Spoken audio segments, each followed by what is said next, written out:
नमस्कार, मी सागर जोशी. TV9 मराठीमध्ये आपलं स्वागत आणि बातमीपत्रात आता पाहणार आहोत विविध क्षेत्रातील टॉप 9 घडामोडी. सुरुवातीला मोठ्या राजकीय बातम्या.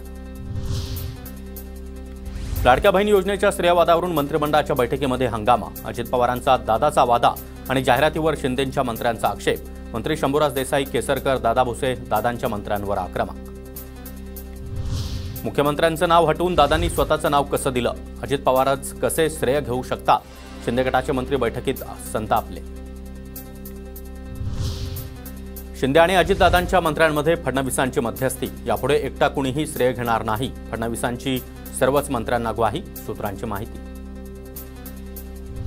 देवाभाऊ लाडक्या बहिणीला 1500 रुपये महिन्याला मिळणार. बारामतीमध्ये फडणवीसांच्या समर्थकांनी बॅनर लावले. बॅनरवर फक्त शिंदे आणि फडणवीसांचाच फोटो.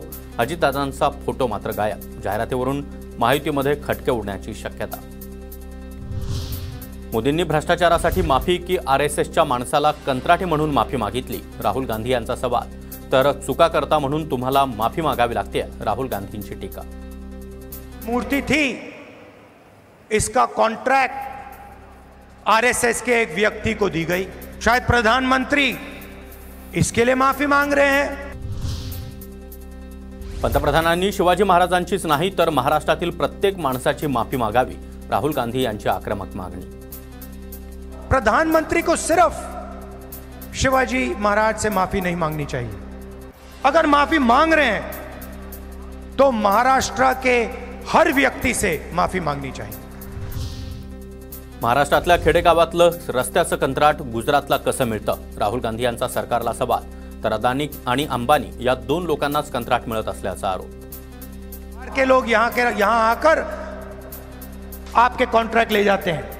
दूसरे स्टेट के लोग यहां आकर आपसे कॉन्ट्रैक्ट छीन जाते हैं. ये हम बदलना चाहते हैं. सांगलीमध्ये पतंगराव कदम यांच्या पुतळ्याचं अनावरण. राहुल गांधी, मल्लिकार्जुन खरगे, शरद पवार यांच्यासह अनेक नेत्यांची हजेरी. तर ठाकरे गटाच्या नेत्यांची मात्र कार्यक्रमाकडे पाठ. ठाकरे गटाचे मुंबईतले संभाव्य उमेदवार ठरले. सूत्रांची माहिती. 22 नावांवर प्राथमिक चर्चा सुरू. वरळीतून आदित्य ठाकरे, दहिसरमधून तेजस्विनी घोसाळकर तर जोगेश्वरीतून अमोल कीर्तीकरांच्या नावाची चर्चा.